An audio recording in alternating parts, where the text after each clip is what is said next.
Hi எல்லோருக்கும் வணக்கம். Welcome to உங்கள் நான் கமல் ஹாசன்ஸ். இந்த வீடியோவில் நம்ம கமல் சார் பற்றின ஒரு புதிய தகவல் தான் டிஸ்கஸ் பண்ண போகிறோம். ஸோ வீடியோக்குள்ளே போகிறதுக்கு முன்னாடி நம்ம சேனலுக்கு நீங்கள் புதுசாக இருந்தீங்க அப்படின்னா கண்டிப்பாக சப்ஸ்கிரைப் பண்ணிக்கோங்க. வீடியோ மறக்காமல் ஒரு லைக் பண்ணிக்கோங்க. இப்போ நம்ம வீடியோக்குள்ளே கண்டிப்பாக போகலாம். ஸோ கமல் சாருக்கு இன்னைக்கு ட்ரெண்டிங்காக நிறைய விஷயங்கள் வந்திருக்கு. குறிப்பாக தலைவர் 173 ஆர்கேஎஃப்ஐயோடைய படம் அது சுந்தர் சி விலகினதுக்கான உண்மையான காரணம் பார்த்தீங்கன்னா வெளிவந்திருக்கு. அது என்ன அப்படிங்கிறதை பற்றியும் நிறைய விஷயங்கள் வந்திருக்கு. அதை பற்றி நம்ம பேச போகிறோம். ஓகேவா? ஸோ லைக்கு சப்ஸ்கிரைபும் மறந்தாமல் பண்ணிடுங்க. கமல் சார் ரசிகர்கள் நிறைய பேர் வந்தாங்கன்னா இன்னும் சேனல் நல்லா க்ரோத் இருக்கும் அப்படின்றதுனால நான் கேட்குறேன். ஸோ இப்போ நம்ம வீடியோக்குள்ளே போகலாம். ஸோ முதல்லையே பார்த்தீங்கன்னா கமல் சார் கிட்டேருந்து இரங்கல் ட்வீட் தான் ஒன்று வந்துச்சு. என்னென்னா, தர்மேந்திரா அவர்கள் ஹிந்தி நடிகர், பழம்பெரும் நடிகர், புகழ்பெற்ற நடிகர் அப்படின்னு சொல்லலாம். அவர் பார்த்தீங்கன்னா இன்றைக்கி இறந்துட்டார் அப்படிங்கிறது தான். ஸோ அதுக்கு கமல் சார் ரொம்ப உருக்கமாக, என்னுடைய டியர் ஃப்ரெண்டு தர்மேந்திரா ஜி இறந்து விட்டார், எனக்கு ரொம்ப ரொம்ப கஷ்டமாக இருக்குது. அது மட்டும் இல்லாமல் அவர் ரொம்ப நல்ல நண்பர் எனக்கு ஆஃப் ஸ்க்ரீனில். அவருடைய ஸ்ட்ரென்த்து, ஹியூமனிட்டி எல்லாமே ரொம்ப என்னை வியக்க வச்சுச்சு.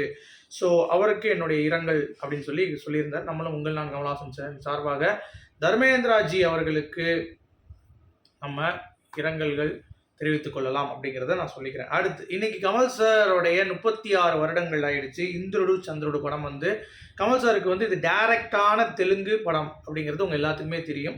ஸோ அந்த படம் பயங்கர கலெக்ஷன். அது மட்டும் இல்லாமல் ஒரு பேன் இண்டியா சொல்லி இப்போலாம் வளர்த்திட்டு இருக்காங்கல்ல, அதெல்லாம் அந்த டைம்லேயே கமல்ஹாசன் அவர்கள் இந்த படம் ரிலீஸ் மூலமாக பயங்கர ஹிட் அடித்து ஹிந்தி, தமிழ், மலையாளம் எல்லா லாங்குவேஜ்லேயும் அந்த டைமில் பார்த்தீங்கன்னா சும்மா பட்டைய கலப்பினார் கமல் சார் அப்படிங்கிறதுல எந்த ஒரு மாற்று கருத்தும் இல்லை. அது ஒரு பிளாக் பஸ்டர் அப்படின்னே சொல்லலாம். அந்த அளவுக்கு ஒரு படம் அப்படிங்கிறது தான். சரியா? அடுத்து கமல் சார் கிட்ட ஒரு கேள்வி இருந்தது எனக்கு. எப்படி டைம் மேனேஜ் பண்ணுறாரு? அரசியல் பார்க்குறாரு, சினிமா பார்க்குறாரு, ப்ரொடக்ஷன் பண்ணுறாரு, ரைட்டிங் பண்ணுறாரு, டைரக்ஷன் பண்ணுறாரு, ஏகப்பட்ட விஷயங்கள் பண்ணுறாரு. எப்படி இதை மேனேஜ் பண்ண கேட்டப்ப அவர் ஒரே ஒரு விஷயம் சொன்னார். நீ ஒரு விஷயத்த லவ் பண்ணனா அதுக்கு டைமுங்கிறது உனக்கு இல்லைன்னு சொல்லக்கூடாது. புரியுதா உங்களுக்கு? லவ்னு ஒன்று ஒரு விஷயம் பண்ணுற அப்படின்னா அதுக்கு டைமே பார்க்கக்கூடாது. நீ பாடு அதுக்குள்ளே முடிச்சிடணும். அப்படி தான் நான் பண்ணுறேன். இப்போ எனக்கு ஒரு இது எழுதணும்னா எழுதுவேன். எனக்கு ஒன்று படிக்கணும்னா படிப்பேன். எனக்கு டைரக்ட் பண்ணால் டைரக்ட் பண்ணுவேன். ஸோ ஆனால் அதை கமிட்மெண்ட்டாக பண்ணுவேன். ஸோ டைம் அப்படிங்கிறது அந்த எக்ஸ்கியூஸ், எனக்கு டைம் இல்லை அப்படின்னு சொல்லக்கூடாது அப்படிங்கிறது தான் பாயிண்ட்டு. அந்த மேனேஜ்மெண்ட் பண்ணுறதுக்கு இப்படிலாம் பண்ணணும். ஏன்னா நிறையா வட்டம் சொல்லியிருக்காரு கமல் சார்.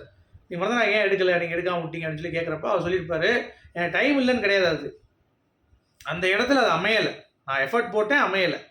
ஸோ டைம் ஒருத்தன் இல்லைன்னு சொல்கிறான்னா அவன் அந்த ஒரு ஒர்க்குக்கு ஒரு உண்மையாக இல்லை, ஒரு ட்ரூவாக லவ் பண்ணல அப்படிங்கிறது அர்த்தம் அப்படின்ற மாதிரி ரொம்ப அருமையாக பேசியிருப்பார்.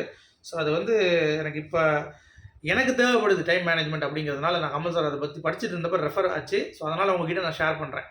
இப்போ உண்மையிலே நீங்கள் ஒரு விஷயம் பண்ணுறீங்கன்னா உங்களுக்கு டைம் அப்படிங்கிறது ஈஸியாக மேனேஜ் பண்ணுவீங்க அப்படிங்கிறது தான் கமல் சாருடைய ஆணித்தரமான கருத்து. ஓகே, இதை நீங்கள் புரிந்து கொள்ள வேண்டும். அடுத்து 2020 கிரிக்கெட்டில் பார்வையற்ற மகளிர் அணி, கமல் சார் இந்த மகளிர் அணிக்கு உதவி இருந்தார். அவங்க கோப்பையை அடித்து விட்டார்கள், முதலிடம் அப்படிங்கிறது தான். ஸோ அவங்களுக்கு ஒரு வாழ்த்துக்கள் சொல்லிக்கலாம். பார்வையற்ற மகளிர் அணிக்கு வாழ்த்துக்கள் அப்படிங்கிறது தான். அடுத்து ரொம்ப முக்கியமாக சோஷியல் மீடியாவில் ட்ரெண்டாக இருக்க டாபிக் பார்த்தீங்கன்னா தலைவர் 173, அதாவது கமல் சார் ஆர்கேஎஃப்ஐ அந்த படம் என்ன ஆச்சு, ஏன் சுந்தர் சி வெளியேறான்னு சொல்லிட்டு நிறைய விஷயங்கள் வந்துச்சு. சேலரி கொடுக்கல, அவருக்கு நிறைய படங்கள் இருக்குது, கதை அமையலை, கதை பிடிக்கலை அப்படி இப்படின்ட்டு. ஒரே ஒரு விஷயந்தான் என்னன்னு பார்த்தீங்கன்னா, டைம் கரெக்டாக மேனேஜ் பண்ண முடியல. ரஜினி சார் 3 மாதத்தில் கேட்டிருக்காரு, நான் அடுத்த உடனே பண்ணணும் அப்படின்னு சொல்லிட்டு. அந்த கதை ரெடியாக இல்லை, அதுதான் உண்மை. கதையே இன்னும் சொல்ல, ஒன்லைன் மட்டும் சொல்லியிருக்காங்க.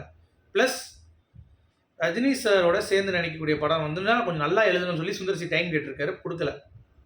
ஏன்னா அவருக்கு விஷால் படம் ஒன்று இருக்குது, மூக்குத்தி அம்மன் அது என்னமோ 2 நயன்தாரா படம் ஒன்று இருக்குது. அதனால் அது ரெண்டையும் அவங்க மேனேஜ் பண்ணுறதுக்கு அவரால் முடியல. ஸோ அதனால் என்ன பண்ணியிருக்காரு அப்படின்னு சொல்லி பார்த்தீங்கன்னா, அவர் அந்த படத்துலேருந்து விலகிட்டார், அவ்வளோதான். இது யார் சொல்லியிருக்கான்னு பார்த்தீங்கன்னா, பிரபல டைரக்டர் நம்ம ரமேஷ் கண்ணா அவர்கள் சொல்லியிருக்கார். இது விமர்சனம் பண்ணுற அளவுக்கு படம் கதை பிடிக்காமலோ இல்லை டைரக்டர் சம்பளம் குறைவாகவோ எதுவுமே கிடையாது. இது முழுக்க முழுக்க சுந்தர் சி அவர்கள் கேட்ட டைம் கம்மியாக இருந்தது. அதாவது அவங்க கேட்ட டைம் கம்மியாக இருந்தது இவர் கேட்ட டைமோட. அதனால அவர் ஏன்னா ரஜினி படம் அப்படிங்கிறப்ப அதற்கான ஒரு மாஸ் எலிமெண்ட்லாம் இருக்கும் இல்லைங்க. 3 மாதங்கிறது ரொம்ப கம்மி அப்படின்றனால விலகிட்டாரு அப்படிங்கிறதா நியூஸ். ஓகே, அடுத்து கமலஹாசன்லாம் ஒரு பெரிய நடிகராயா அப்படின்னு சொல்லிட்டு ராஜகுமாரன் அப்படின்னு சொல்லிட்டு ஒரு டைரக்டருங்க, சரியா, இவர் பேசியிருக்காரு. இவர் யார் இவர் யார்? ஒரு ஆக்ட்ரஸோடைய கணவர். அவங்க ஆக்ட்ரஸை சொல்லி தான் இவர் அடையாளப்படுத்த முடியும். இவர் வந்து 4-5 கேரக்டர் தான் கமலஹாசன் அவர்களுக்கு, மற்றபடி எதுவுமே இல்லை, அவரெல்லாம் பெரிய நடிகர்லாம் இல்லை அப்படின்னு சொல்லலாம் நீங்கள். இதை வேறு எனக்கு அனுப்பிவிட்டு காலையிலே பிரச்சனை பண்ணிட்டான். நீ யார் கோமாளி அப்படின்ற மாதிரி தான் இருக்குது. அவர் எவ்வளோ பெரிய ஆள், 4-5 படம் தான் மிச்சம் கமர்ஷியல் படமா. இப்போ கடன் பார்த்தியா இல்லையா? கமலஹாசனை பற்றி நாங்கள் பேசிகிட்டு இருக்கோம், நீ யாரை பற்றி பேசுகிறீங்க மிஸ்டர் ராஜகுமாரன், போங்கப்பா அப்படின்ற மாதிரி தான் இருக்குது. சும்மா வந்து அடுத்து ஆர்கேஎஃப்ஐக்கு நிறுவனம் வந்து எச்சரிக்கை கொடுத்துருக்காங்கன்னு சொல்லியிருந்தோம்ல, இது இந்த வருடத்திலேயே 2வது தடவைங்க. போன வருடத்தில் 2 தடவை கொடுத்துருக்காங்க. So beware of spam calls from RKFI. கொஞ்சம் உங்கள் நண்பர்கள்கிட்டையும் சொல்லுங்கள், பட வாய்ப்பு வாங்கி தரேன் வேணால் சொல்லிட்டு இருந்தாங்கன்னா கட் பண்ண சொல்லிடுங்க. ஓகே, உங்களுடைய கருத்துக்கள் மீண்டும் சந்தி.